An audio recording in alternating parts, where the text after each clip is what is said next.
In this class we want to talk about exchange rates and look at some of the factors that influence exchange rates and broad patterns of how countries have come to deal with exchange rates over the years. For a start, when we have a long-term deficit on the balance of payments, that leads to a decline in the value of the currency. Quite simply, if a country is importing more than it's exporting, then the country must pay for the net difference, must pay for the excess imports, and it does that by selling its own currency, which forces down the value of its currency on the foreign exchange market, so the exchange rate will fall. So if a country is running a long-term deficit, its exchange rate will tend to fall. However, nowadays exchange rates are also determined to quite a significant degree by movements of capital around the world. This is sometimes referred to as hot money. Hot money means brokers and fund managers and large companies, they have excess funds. These funds, they're looking for the highest rate of return, so they will move them to countries that has the highest rate of return. But they have no problems about moving it on to a different country should the incentive arise in someplace else. So we have this money bouncing around the world into different financial centres and out. So exchange rates tend to move because of these factors, as well as imports and exports. But this sort of so-called hot money is one of the reasons why we get movements on the exchange rates. And sometimes it can become quite problematic when we think there is a so-called run on the exchange rate. The exchange rate is the price at which a currency is exchanged for another currency. And this happens through the foreign exchange market. There is no centre to the foreign exchange market. It operates in just about every city in the world. It's a system where it's a market where buying and selling of currencies happen. Banks do it all the time. And the value of the exchange rate, of course, is determined by our desire to have a different currency, be that to pay for a holiday or to pay for imports or whatever. So the exchange rate tends to be determined by us. Now, the government can respond to this by having a freely floating exchange rate or a fixed one. If we have a fixed exchange rate, that would encourage international trade, because let's say an importer wants to import something, to place the order for it, it might be 6 months before it arrives in the country, by which time the exchange rate might have moved. So if it was profitable at the start, but now the exchange rate has moved, it may not be profitable when it finally arrives in the country.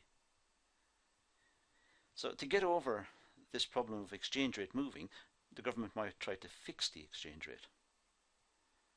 So there's been a lot of emphasis in the history of trade between countries trying to fix their exchange rate and thereby encourage trade between the two centres.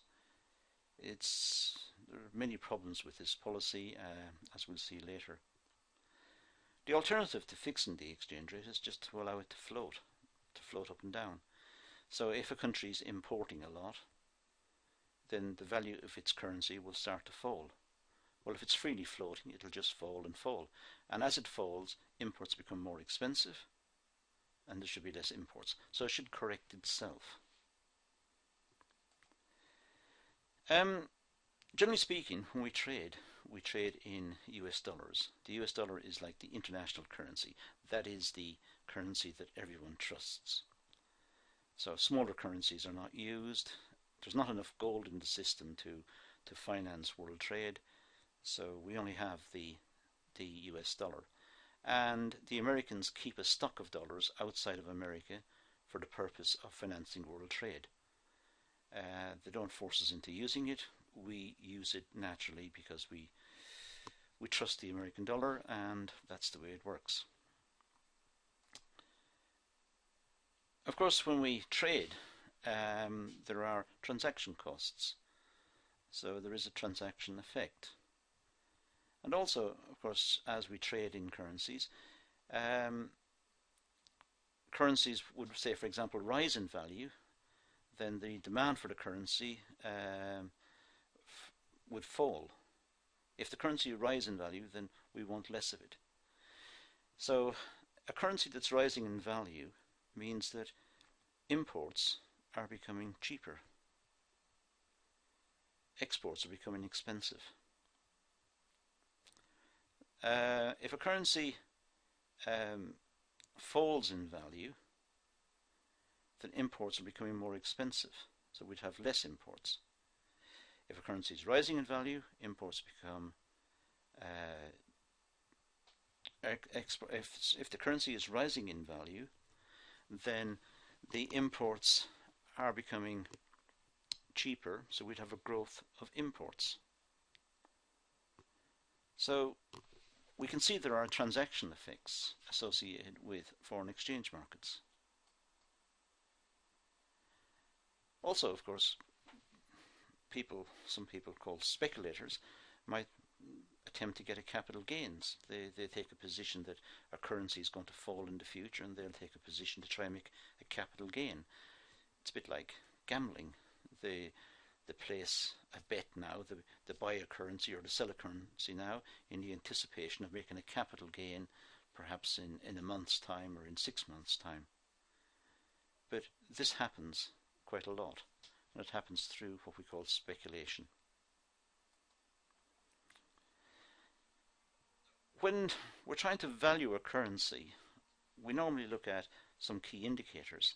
For example, in the country we're considering, we'd look at the index of consumer spending. Are consumers spending a lot or not? Is there high unemployment? What's the inflation rate? What's government borrowing like? Is the government borrowing too much? And all of these are indicators as to the value of the currency. If there's high unemployment and inflation is very high, the currency will not be attractive and not many people will want to hold it. So the value of the currency would fall. The government can also partly manipulate the exchange rate through changes in the rate of interest. I mentioned earlier there was hot money held by institutions and by fund managers and so on. And this money can move just about anywhere in the world. They're looking for the highest rate of return. Well, if the government in a country puts up the rate of interest, it may attract these funds. As the funds flow into the country, they have to be converted into the local currency, which will push up the price of the local currency. In other words, the exchange rate would rise. Of course, if another country increased its rate of interest, perhaps even higher, those funds would leave and they would sell the local currency, causing the local currency to fall in value. So it's really a short-term fix for changing the exchange rate. It can also lead to something called a beggar my neighbour policy in interest rates. We'll mention this again in a few moments. But essentially what that means is if one country offers, let's say, a return of 4%, and money flows in and its exchange rate rises as a consequence, but if another country now offers 4.5%, the money may flow out and into another country. In order to get it back, the first one might have to increase its rate of interest to 5%, and so on and so on. It's a beggar by neighbour. They're trying to outbid each other to try and keep this money in their country. But of course, as the rate of interest rises, borrowing for investment purposes falls off. It's difficult to borrow money, and the whole economy suffers as a consequence. The central government influences currency by buying and selling its own currency. If the government wants to depress the exchange rate, let's say it wanted the exchange rate to fall, which would make imports more expensive, which would mean domestic industry would have to produce more and perhaps more employment as a consequence and better rate of economic growth and so on.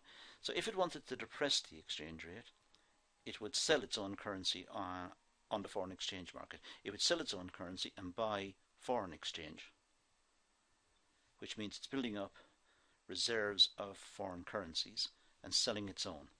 But of course, that would drive down its own exchange rate. And governments sometimes deliberately press down their exchange rate to encourage exports. China has done that for years, has kept its exchange rate down so that it could export a lot. The government could also have a low rate of interest. A low rate of interest means that centre, that financial centre, is not attractive for the hot money I mentioned earlier. It wouldn't flow in there, so it would be the exchange rate would be kept down. If the government wanted to increase the value of its currency, it could buy its own currency, perhaps using whatever foreign exchange reserves it's got. So it could go into the market, try to buy its own currency, thereby bidding up its price, bidding up the exchange rate. Or of course it could increase the rate of interest, thereby encouraging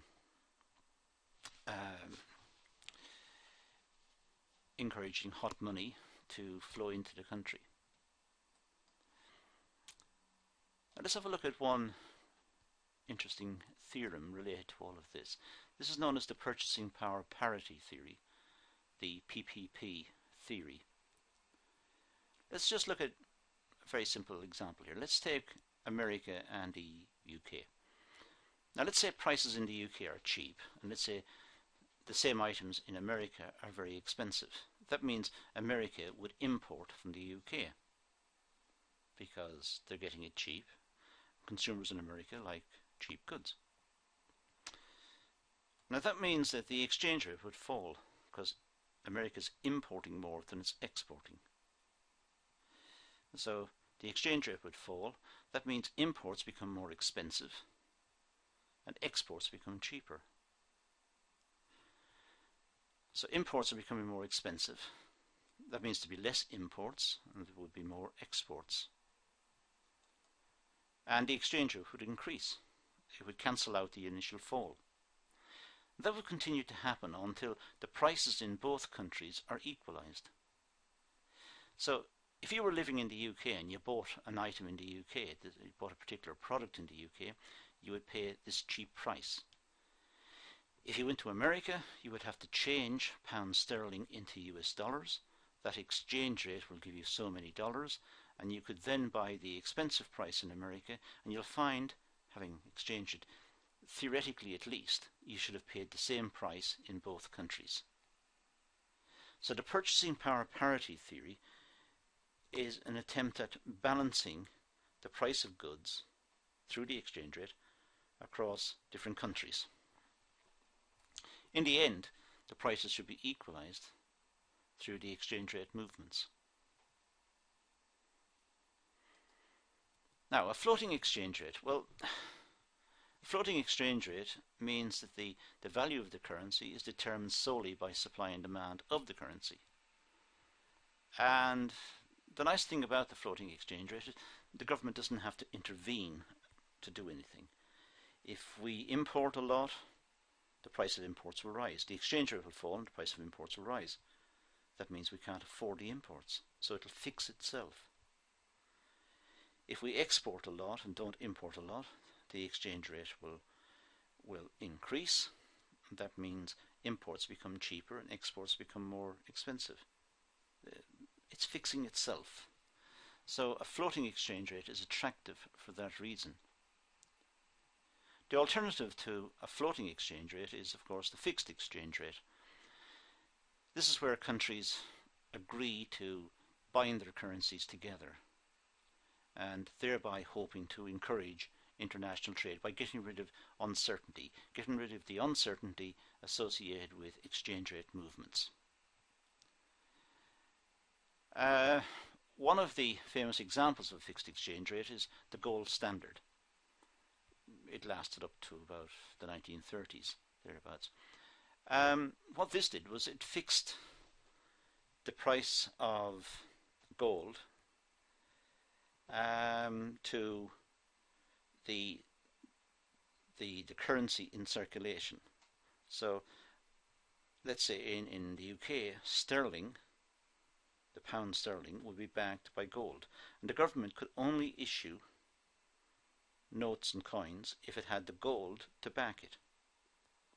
Now, if the country, if the UK, let's say, was importing more than it was exporting, that means it was paying for it in pound sterling, but in fact it was really paying for it in gold. So the amount of gold in the country would be reduced, making the country poorer. Now that meant there would be less imports into the country in the future. So the follow-up on this was that whenever exports exceeded imports, more gold flowed in than out, and the internal money supply rose, which led to pressure on prices, which led to exports becoming less competitive until the new equilibrium was found. The alternative to the gold standard was the Bretton Woods system, which came into existence in the early 1940s, just at the end of the Second World War. Bretton Woods is a small town in New Hampshire, and a lot of the world leaders met there to try and design a new fixed exchange rate system. The leading thinker at this time was the famous economist John Maynard Keynes. And Keynes and the people at Bretton Woods wanted to fix exchange rates to encourage world trade and redevelopment after the disasters of the Second World War. The Bretton Woods system itself lasted from the end of the Second World War to somewhere into the early 1970s. The gold standard system had collapsed. There wasn't enough gold around anyway to finance the volume of world trade. So what the leaders at Bretton Woods wanted to do was to try and get countries to agree to fix their currencies one against the other. In fact, what they did was they fixed the dollar at $35 an ounce for gold, and then all the other currencies were fixed to the dollar, thereby to gold, and were thereby also fixed one against the other. So all the currencies were fixed at Bretton Woods. They were not absolutely fixed. On a day-to-day basis, of course, trade would vary between countries, and it would be impossible to have it absolutely fixed. So there was a slight differential, typically around 1.25%. So it could rise by 1.25% or fall by 1.25%. In other words, currencies could move around 2.5% against what they agreed. If a country was running persistent imports greater than exports, then it would have to make some fundamental changes. It might have to reduce the income in the country, which would create unemployment. But that would mean that we were less, or the people in the country were less able to buy the imports. So a way of encouraging trade and prosperity was to create unemployment. It didn't seem right. There was a contradiction. However, the system was adopted and it lasted for some time. If before countries could break their arrangement, they could go to the International Monetary Fund, the IMF, and borrow money. But of course the IMF was just like a bank, and it would impose conditions on the conditions of the loan, which countries would have to agree to. If they didn't agree to it, they wouldn't get the loan. It's like any bank. So if there was a major adjustment to be made on the balance of payments, then each country would have to adjust. It would have to change its fiscal policy or its monetary policy to try and solve the problem, which may inflict hardships on its people trying to maintain a fixed exchange rates. If it was totally out of line, if the exchange rate was certainly not working, then the IMF would give agreement to that country to change its exchange rate, and it would happen the, the, the markets would meet on a Monday morning and to find a new exchange rate for some currency. It was done in absolute secrecy until the markets opened on a particular day to find a new currency. That happened with the pound sterling. In 1949 it was $4 to the pound. It was moved to $2.80 to the pound. And in 1967 it was changed to $2.40 to the pound. That's because no matter what the UK government did, the problem persisted. The only way to do it was to have a fundamental change. This is all of the issues associated with a fixed exchange rate. You will remember that a floating exchange rate doesn't have this problem. It just moves and up and down.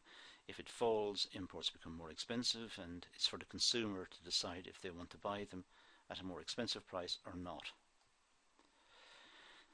Back to the Bretton Woods system, eventually it collapsed, mostly because of a lack of liquidity and a lack of money in the system.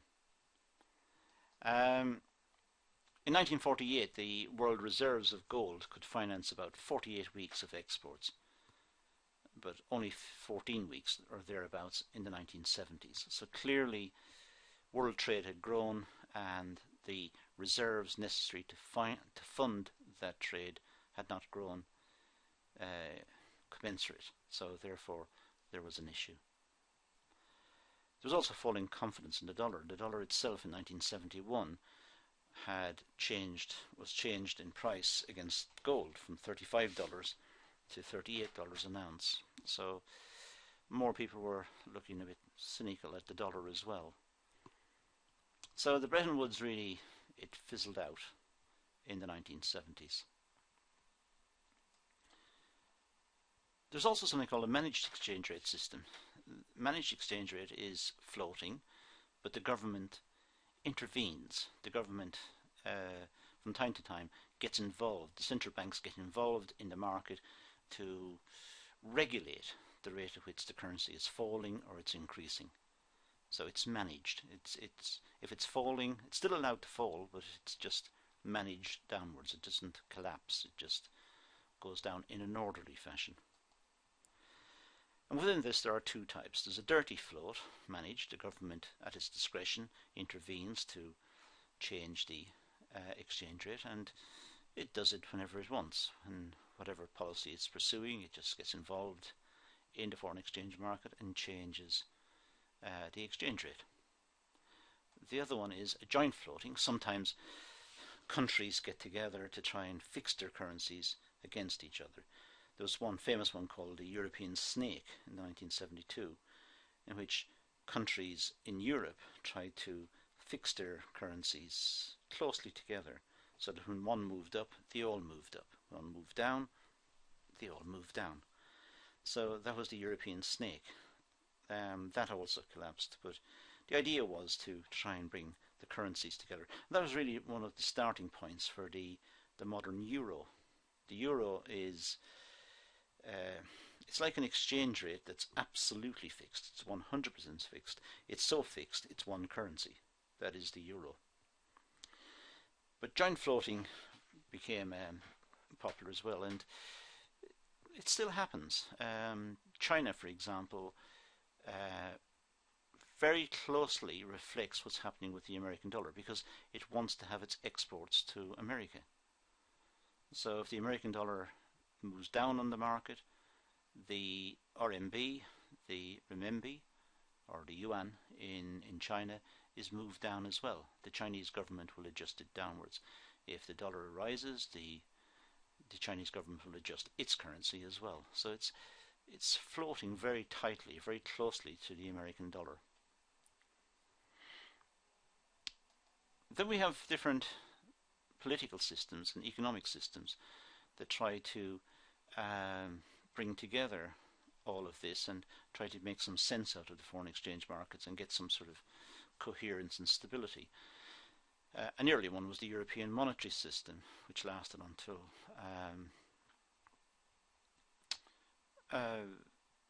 1993. It was a system where the idea was to develop a single market in Europe and eventually move to some sort of single currency. And there was a lot of systems tried out. The European exchange rate mechanism was tried out, and so on, to try and bring currencies very closely together. And of course, as they coordinated their policies closer together, eventually you could say, well, they're moving so closely together, it's ipso facto a single currency. And that's really the origin for the euro. The UK did not join until 1990, and then it got out shortly afterwards because of changes to the UK pound, problems with the UK pound on the foreign exchange market. So the UK has stayed outside of the European system and didn't join the euro when it was formed.